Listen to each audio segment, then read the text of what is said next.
Okay, welcome back. A few months ago, I said that once I completed this ride in Europe in 2025, I would write a review, or not write, but do a review of the Priority 680X. It is the bike which I rode in Europe this summer, and overall, my impressions are extremely positive of this bicycle. Uh, the fit, first of all, is just astonishing. It's the first time, maybe in ever, I've ever gotten on a bicycle and ridden it where it was just comfortable. Uh, Long hours just didn't matter. It was comfortable. Of course, like all bikes, eventually your butt hurts, but that comes with the turf. But this was a comfortable bicycle, and therefore I would highly recommend it just for the geometry of it and the fit. This bike, as we know, comes with a suspension fork, and a few times on the ride I had to use it because when I first started this ride, I had my Komoot app for navigation. I was using gravel roads as my profile. And I went up and down some mountains in Germany, south of Frankfurt, pretty rough. But as soon as I'd engaged the suspension fork, it took a lot of the bumps out. Unfortunately, stock, the bike only comes with your standard seat post, and it was uncomfortable. There's no getting around it. But the second week into the trip, I replaced it with a thud buster seat post, and just that little cushion makes a world of difference. As you can probably see, I've also replaced the handlebars from the stock handlebars. Nothing bad about those to say, but I had these laying around. I've always liked the profile, and therefore I used them. Only one negative I've had on this entire bicycle, and that was the wheels. I don't know what somebody was thinking when they put them together, but they were total crap. The spokes were not tensioned properly, and they certainly weren't balanced. And had I taken off on a ride with it, I would have had a lot of broken spokes. That is a definite. I actually wrote to Priority and I commented on this, and surprising, they did not respond back. But that's neither here nor there. I guess nobody likes bad news. But it took a little bit and got them properly tensioned. I'm a heavy guy. I weigh about 225 pounds. The bike weighs 35, and I'm gonna guess it was loaded up to its 300-pound max with all my gear, and rode some extremely rough roads and didn't pop any spokes, knock on wood. So, as you can see, I have these cages on the forks, and I mounted those with radiator hose clamps. Worked well, really well, and I have no complaints whatsoever. Another impressive thing about this bike were the hydraulic brakes. They're TRPs, and I have had bad experiences with hydraulic brakes, but I had to make a panic stop someplace in Germany a couple of months ago because a car just pulled directly in front of me. And I have to say, these brakes locked this bike up, and I actually thought I was going to get ejected from the seat because it was such a hard, abrupt stop. But they work great. The next thing is this bicycle is equipped with a Pinion 12-speed transmission of sorts. Pinion was designed by some Porsche engineers. The gear ratio covers 600%. It's a 12-speed, like I said. I rode several grades that were in excess of 18%. They were marked at 18%. And I managed to pedal up each and every one of those loaded. Not very fast, in fact, very darn slow. But because of the gearing of this bicycle, stock, out of the box, I climbed up over each and every one of those hills without any big deal. The frame is a Gates carbon belt drive. It's absolutely wonderful. There is no lubrication involved whatsoever. If you get dirt and mud on it, a little bit of water, it sloughs right off and continues to go and go and go. As you can probably see, I do not run with fenders. I just really don't much care for them. They just add weight, and if anything gets muddy, I guarantee you those fenders are going to collect mud. What I have done though is I took a plastic cutting board and I cut it down to size to fit my surly rear rack.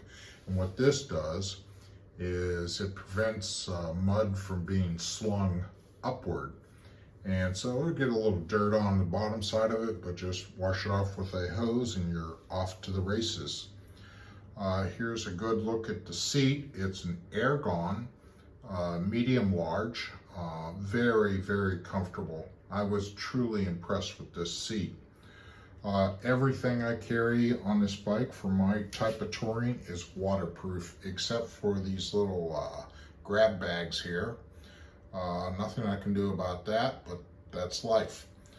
I carry this tail fin, and what I carry in that is a battery bank, and that keeps my phone charged during the day because I use it for some navigation, although I do have a GPS that I use for the actual navigation, but I use the cell phone for verbal commands because especially in Europe, they've got 17 different streets all going to the same intersection, and sometimes it's hard to pick out which one you say you're going to go to. As you can see, this is how you shift your gears. It's as simple as this, just boom, boom, boom. And very nice, very, very nice. Brakes are nice and convenient here. Just everything about this bike just works really, really well. Now the pedals are not stock. Those I put on myself. Although the bike comes with a pedal that's very similar to this. I had these at home and I just decided to go with them. So the handlebars, the seat, the pedals, and the seat post are not stock. The rear rack is an old surly rack that I had at home, so I just used it again. And just a great, great combination. As you can see, the tires were not stock either. I purchased these tires specifically for this ride because allegedly they're fast rolling on hard pavement and hard packed surfaces, and they seem to be. The tires and rims came set up for tubes, but when I went to go and make it tubeless, I found that they had already had tubeless tape inside of the rims. I'm going to guess 99 times out of 100, this would have worked well. But when I went to put them together, the rear wheel always seemed to have like a slow leak out of it, and it got progressively worse. And at one point in time, I thought it was just a bad stem. So I replaced the stem, and that leak continued. And again, I thought, well, maybe there just wasn't enough sealant in it. So I added more sealant, and that seemed to work for a little bit, but again, it failed. And what I really think it is, it was my own negligence. I should have replaced that tape. What I personally use for rim tape on a tubeless setup is Gorilla Tape. Cheap, inexpensive, and works really well. but I didn't. So when I get home, I'll get to that, and that'll be one of the first things I do is I'm going to replace the rim tape that came with the bike to Gorilla Tape, and I'm sure I'll be happy after that. Overall, just a really, really good bicycle. I would highly recommend it. It's got a $3,500 price tag. It's not cheap, but it's certainly not on the high end for a pinion gear bike. So we'll start right here at the front. Handlebar bag mounts very easily, very secure. Underneath that and attached by the Salsa Anything cage is my tent. It's a 2-man tent. Comfortable, but it's getting old and kind of worn out and may need replacing. I didn't load up everything, but this is a waterproof bag. In this one in particular, I just have all of my rain gear and a few other odds and ends. Behind that, I carry a 1-liter water bottle, Nigene. Up here, like I said earlier, this is where my cell phone would go. That's what I'm recording with right now. This is the Coros Dora GPS.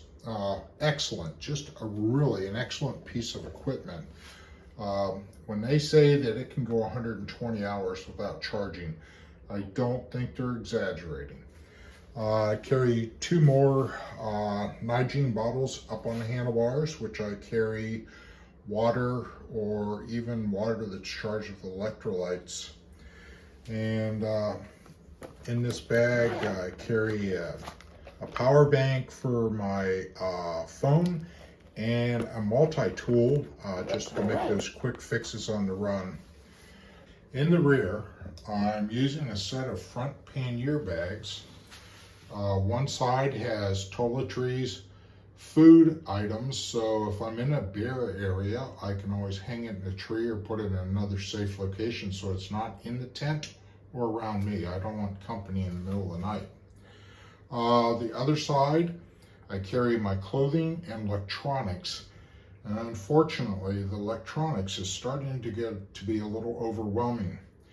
On top of the rack, I have a 35-liter backpack.